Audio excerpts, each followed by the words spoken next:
Hey, what's happening, guys? It is Sunday, December 4th, 2011, and I thought I would give you a little bit of an update, a final review of the Pantech Breakout from Verizon Wireless.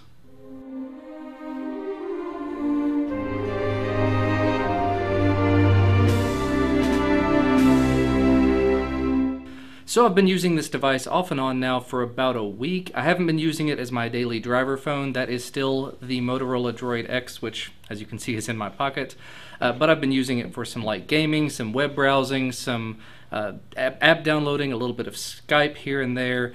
And I thought I would go ahead and just give you the overview, how I've been doing with it, how it's been working for me. First and foremost, let me say that this device is a relatively expensive Android device, and it's intended to be an entry level. Basically, the breakout from the basic entry level 3G based device into a 4G device. So it's not intended to be the top of the line anything. They've got a lot larger, nicer devices for that purpose. Dual core and hopefully soon to be quad core devices. This is a single core 1 GHz device. I think it's got 512 megs of RAM in it. I still haven't really found one thing or the other saying what it's got in it. So it's not really top of the heap kind of material. It's got about the same specs as my Droid X, which is a little over a year old at this point. Actually, it's probably a year and a half at this point, now that I think about it. So, like I said, definitely not a top of the heap kind of device. The Droid X was when it came out, so it's behind, but it's not terribly behind. A couple of the things that I do like about this an awful lot: it's got a front-facing camera. Mind you, it's only a VGA camera, so the quality of the video you're going to see out of it isn't terribly good. But if you're just using it for something like Skype, that can definitely be useful. My wife and I did a quick test with it earlier just because I hadn't actually used the front-facing camera on Skype with it that much, and I wanted to see how varying light levels would do with it. And I do have to say, I mean, even though it is a VGA camera, it did perform admirably. The audio coming through the phone was very decent, so can't really complain about that. The rear-facing camera, 5 megapixels, and it says it does 720p video. I think I did a test with it. I'll have to see if I've actually still got the video file. It was okay. If I don't have it, I'll go ahead and shoot another one and include it right now. Okay, this is a quick test of the 720p video recording mode of the Pantech Breakout. Just mid-recording of the review, and I thought I would give you, like I said, a quick video from it. So I hope that is satisfactory. It's, like I said before, it's okay. The voice may be a little bit out of sync. I think that's one of the things I saw before. Let me know what you think. In terms of other general niceties about the phone, I mentioned before that there are a bunch of Pantech-specific widgets and a whole sort of a UI launcher over top of things that is Pantech-specific. One of them that I've been using quite a bit is the Social Net widget. It's got Twitter, Facebook, I think even MySpace. You can put a bunch of different things in there and just watch the statuses that they update, click on them and view the contents and everything. Very useful, and it actually performs pretty well. The only complaint I do have about that widget is that it takes up a load of screen real estate with stuff that's not really useful. I prefer to see the statuses and see the pictures and not really focus so much on the widget itself. So I normally, for Twitter, use something different, like I said before, like Plume, that doesn't take up a lot of real estate with itself. It actually shows you more of the content. On this, I'm only seeing about 3 different status updates at a time, maybe 3.5. On my other device, I see usually 5 to 6. So minor complaint there, really nothing major. And I do have to say, performance-wise, this is definitely kept up in most aspects. I played some of the common games like Angry Birds and Fruit Ninja. Angry Birds played very smoothly, just as you would expect it to. Even on this device, I mean, like I said, it plays pretty well on my Droid X. It plays really well on my tablet. I kind of expected it to be a little bit sluggish on this, just because it is, like I said, sort of an entry level, but it did keep up nicely. Fruit Ninja was able to keep up very well. My 2-year-old is a huge fan of Fruit Ninja, just because it's one of those you can swipe back and forth on in the classic or the Zen mode, and he loves that. So he had a wonderful time playing Fruit Ninja on it, and you're probably seeing some video of that in action. Plays very smoothly. Some other games that do have some 3D requirements, like Dungeon Defenders. That's a game I don't play a whole lot, but I do enjoy it when I play. And I tried it on this device. It was definitely a bit laggy, so the graphics processor, not really terribly powerful. Anyway, I've probably said just about enough about gaming and about performance. Like I said, it performs pretty well on average because it's a relatively inexpensive device. It is considered the entry-level device. So web browsing and email and a bit more than that perform very admirably. The built-in email client is very usable. I normally use Gmail for everything, so I've been using the Gmail client on it, and it is, of course, the Gmail client. It works. The built-in email app, like I said, has a widget with it as well that is somewhat usable. I'm not sure if that's the Android standard email client or if it's Pantech specific. The widget kind of looked themed like all the rest of the Pantech stuff, so I assume there may be something Pantech about it. But I think at that point it brings me to what I didn't care for so much about the phone, and that list it's not terribly long. Now, out of the box, one of the first things I noticed was when I went to try to type something, I typed in a search bar or I typed in an email or anything, the keyboard I was greeted with was the swipe keyboard. Now, I've tried swipe here and there and I know how it's supposed to work. I've never gotten friendly with it. So I went ahead and tried to change it to a different keyboard. Normally, it's just uncheck one box, check another one, and you're done. That didn't work in this case, so I had to...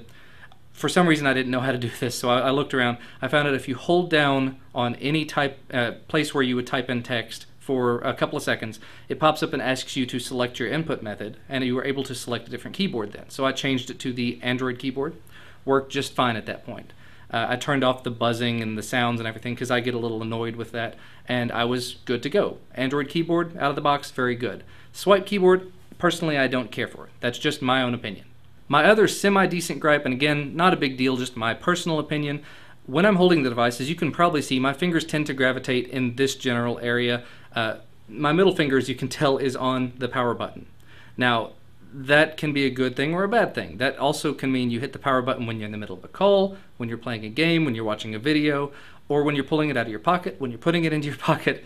More often than not, when I was putting this device into my pocket, I would hit that power button, it would come back to the lock screen, and it would sit there lit up in my pocket for a little while. Just the way that I tend to hold things. I know a lot of people hold it differently to where the power button would be between your fingers. I'm a different person. I am a person that prefers that power button up at the top. Just me. Nobody else, just me. The other thing, and again, not a huge gripe, is the USB connector. As you can see, it's here on the side, and you kind of have to pull out this little door, which keeps it free from dust. Very nice. Until it is a pitch black room and you're trying to plug in your charger before going to bed because your wife has already gone to sleep. Yes, this happened to me at least 4 times over the course of the week. Finding the little door to open up, not terribly difficult. Figuring out in the dark after that point how to plug it in, a little more difficult, especially after you've just fumbled around trying to open the door. It was still doable. It's not really a big deal. Plus the door, I mean, it's securely connected, but there's a part of me that thinks that I would rip it off given enough time. Now, one thing I did forget to mention in the good side of things, like I said, I didn't use this as my primary phone, so I didn't kill the battery immediately or anything. I've read a few people online saying they had problems out of the battery, they had some really, really short battery life. This has actually been running for 2 days straight, and I've used it just off and on here and there, not using it as a primary, but playing some games on it, doing a little bit of navigation, what else, web browsing, and app installation, Skype, things like that. And the battery is still, it's at about 15% after, like I said, 2 full days. This, I think I charged it Friday night, and it's now Sunday night. So that is right at 2 full days. And it's still, I mean, it's still going. It gave me a little warning earlier, and I gave it, I think, 5 minutes worth of charge, and we're back going again. So battery life is good, in my opinion, in my experience. One thing that I'm not terribly a fan of, that I think this is the last thing I'll mention, is the space on the device. Now, I think I mentioned in the initial impressions there was only a gig of storage built in, and you expand that with SD storage. So after installing just a few apps, and like I said, Angry Birds, Fruit Ninja, Dungeon Defenders, and I think Skype, at that point it gives me this little error that says low on space. Your phone is getting low on space. And when I click on that, it actually tells me move things to the SD card. 313 megs used, 33 megs free. So we've got, what, 346 megs of usable space out of that 1 gig. That may be fine for most people. For me, that's not really enough space to have internally. But like I said again, this is intended for entry-level users, people that are just getting used to it. And it should not be a big deal to move things over to the SD card slot. And when you do click on the phone's getting low on space thing, you can sort the apps by installation size, and there is a move to SD card button on each one. So it's not really a big deal. I mean, you put a 8 gig SD card in there. They're not terribly expensive. Excuse me, mini SD, micro SD. There we go. And you can move all of your apps over to that, all of your games or whatever, and it wouldn't be a big deal. So overall, I do have to say this device, Very usable, very useful for an entry-level device. If I were buying a device, I probably would not gravitate toward this just because I'm not an entry-level user. But for the price tag, if you're looking for something, I think right now it's $99. It has been as low as $49 over this holiday season, probably will be again at some point. Or if you can get it for free at some point, that would be even better. But for that price tag, it would definitely be worthwhile, although you may be able to find something better for less. That's entirely up to you. Do I approve it or not? I do approve. It's Android, so it's highly customizable. If you don't like the default interface or the widgets or anything, you can always replace it. I have a different launcher on here that I've used from time to time. The performance on other launchers did seem to be a little better if you use like the default Gingerbread launcher or ADW launcher. Definitely a big performance boost there.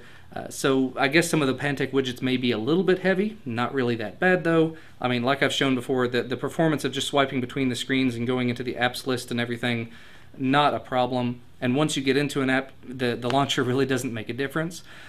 So, as far as a recommend versus not, like I said, if you're in the market for a device, you're a beginning user, this is not a bad choice. I would definitely say, and I always say this to people looking for devices, if you can get your hands on it ahead of time, please do that because, like I said earlier, some of these buttons are in places where I normally wouldn't prefer them. Power button in the middle here. The button to search with your voice or do voice commands is on the side there. So, button placement is not my preference, but it may be good for somebody. So, like I keep going on and on here. I think that's about all I have to say for today. I hope you enjoyed this. Hopefully we'll be doing more of these in the future if the people at Verizon Wireless enjoy this video and choose to keep working with me. As always though, thank you so much for watching, and I will see you again very soon. Bye guys.